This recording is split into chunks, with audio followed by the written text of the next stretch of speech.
With Jade Cargill and Bianca Belair being the new women's tag team champions in WWE, a lot of people are calling that team unstoppable, unbeatable. Who's going to beat that team?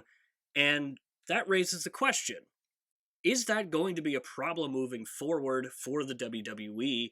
In this video, we're going to be looking at both Bianca Belair and Jade Cargill and kind of going back and looking into why this could potentially grow into a big problem for the WWE, providing that they don't handle it properly or what we think would be properly. Because let's be honest, at the end of the day, they probably know best and not some guy who just makes wrestling videos.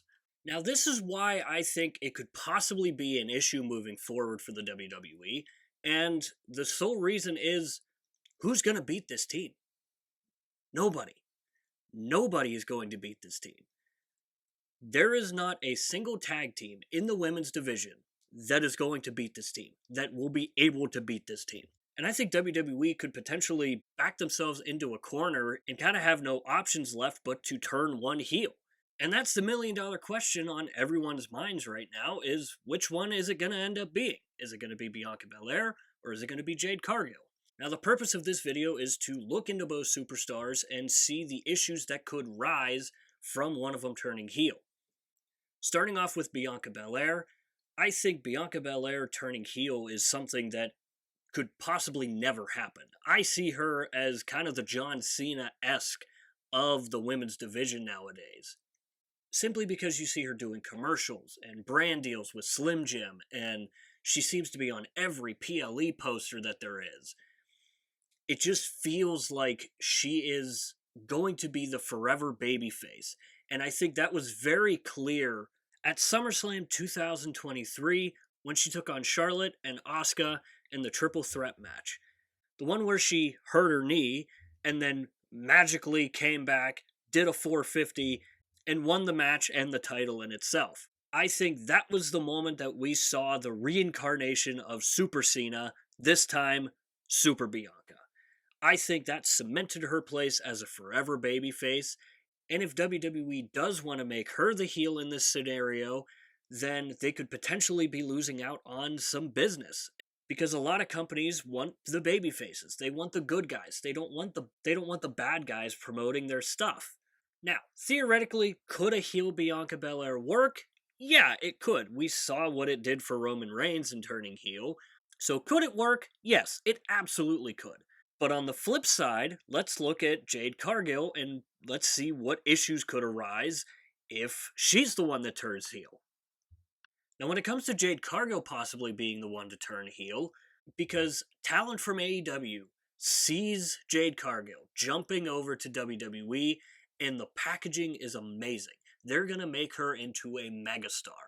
But everybody wants to be the good guy. They don't want to be the bad guy. They want to be the good guy. They want to be the one that makes that connection with fans that only a few can get. So maybe if Jade is the one to turn heel, maybe that kind of deters some AEW talent from coming over to WWE. With it being so early on still in her career, I think it could be very risky for WWE to turn her heel. With all that being said, I think that the one that I want to see turn heel the most would be Bianca Belair.